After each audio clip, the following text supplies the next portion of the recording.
This has Raptors fans fired up, as tonight was shaping up to be another masterclass, another exquisite performance from the Toronto Raptors, where we have our star guys playing so, especially RJ Barrett. We have the rooks coming out and doing their thing out there on the basketball court. But no, Franz Wagner, who to a lot of Raptors fans, given all the debates, given all the discussions around him, Scottie Barnes, all the redrafts, all those types of things, Franz Wagner, the dude that everyone is touting as a guy better than Scottie Barnes, better than this.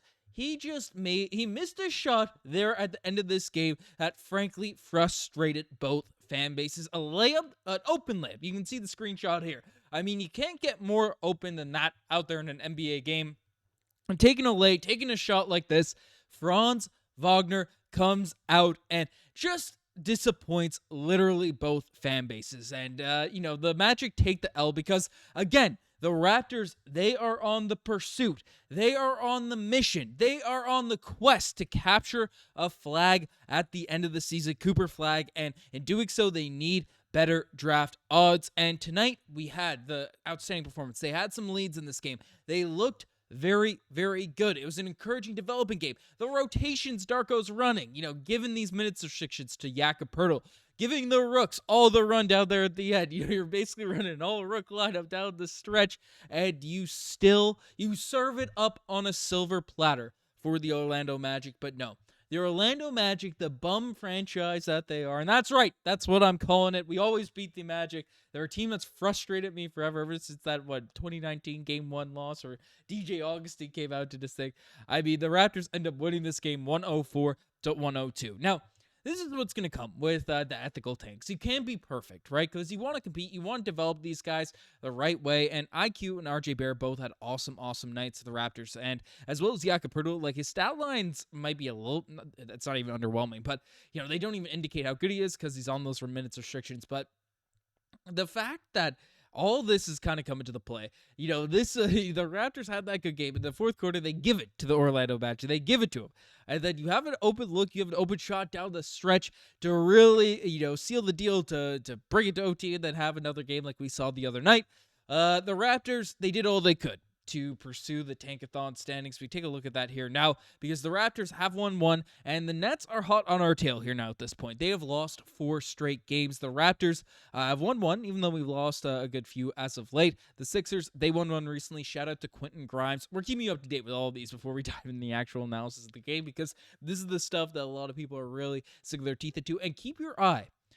Raptors fans, we are just as much Raptors fans as we are New Orleans Pelicans fans here now at this point because they've been winning some games as of late. They've been getting some W's. They've been getting some wins.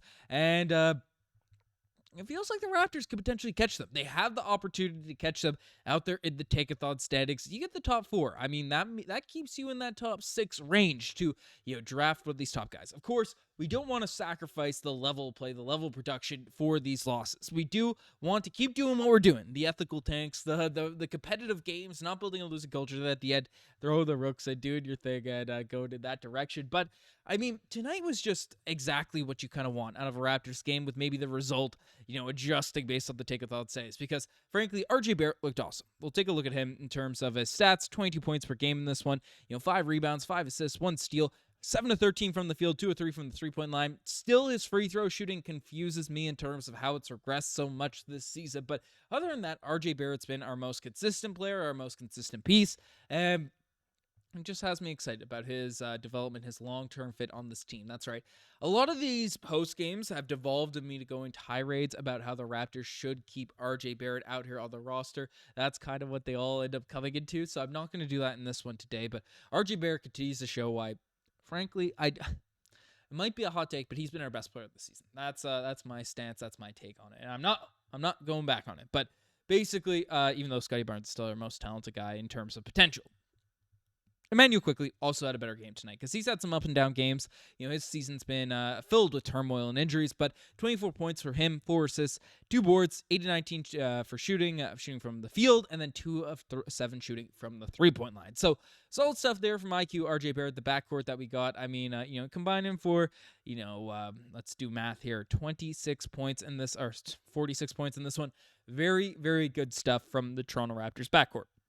But we did have some unfortunate news as Gradey Dick did go down with injury. So And we'll see what his situation is. I'll break that down tomorrow as more details come out. But Josh Lundberg says it's unsure in terms of the return time. He has a few injuries that he's dealing with here now at this point. So fortunate stuff there. Jakob Poeltl, I've already discussed, 16 points, 11 rebounds, 3 assists. Good stuff there from Big Yak out there. But I feel like the most exciting part of this game, and the thing that's going to have Raptors fans most fired up, is beyond Franz Wagner missing that layup, of course. Franz, unlikable guy. As a Raptors fan, I just don't like him. I don't like him. He's in too many Scottie Barnes conversations. I don't think he, even though Scottie's been up and down, it is what it is. I'm not devolving that. But the rooks in this game got the opportunity to shine. Jamal Shead, especially at the start, really came out guns a-blazing. And we're seeing why Jamal Shead. I know Davion Mitchell's performing really well with the Miami Heat right now, but Jamal Shead is proving why he is that future backup point, the current backup point guard for the Toronto Raptors. Him and Shead, Jacoby Walter, Jonathan Mobo, and then on top of it, AJ Lawson, who didn't knock down shots, was a part of those lineups going on significant runs.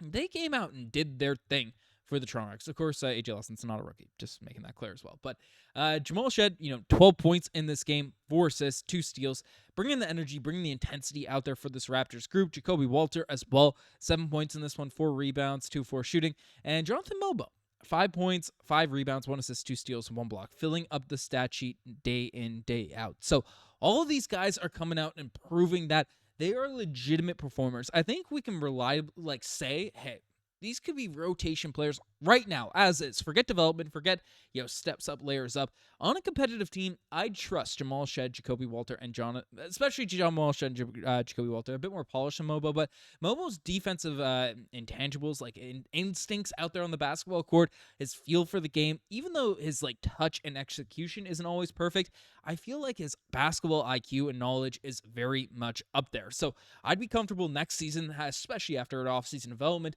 having all these guys come out and have an impact out there in these games. So that's great to see, and these extra games do have an extra bit of run. But, of course, the result is what people are disappointed by. People are fired up. And, we took a look at the Tankathon standings. The one thing that is a bit discouraging for all this for the Toronto Raptors is the strength of schedule. And you can see the Toronto Raptors have the worst. So the easiest schedule, the last ranked in terms of strength of schedule to close off the season. We play the Wizards twice, the Hornets a couple times. The Jazz out there these games, the Nets, the Sixers, the Bulls. Teams that are horrible, teams that are brutal. And then the teams that are kind of in the mix, like the New Orleans Pelicans, they have a pretty hard schedule. So it's going to be tough for them to get a few wins, even though they've been playing better as of late. So that's one thing to factor in. And, you look at other teams. The Sixers also have a pretty easy schedule, so they might get some wins to close out the year. The Nets have a relatively easy schedule too, but the Raptors have by far the easiest schedule in the entire NBA. So it's something that we do have to look at. And, of course, we'll keep you up to date on how the tank is looking for this Toronto Raptors team as the season goes along. But let me know what you guys think about all this in the comment section down below. You guys are the best to make this far. Subscribe to the channel if you guys haven't already. Anyways, I'm signing out. Cheers.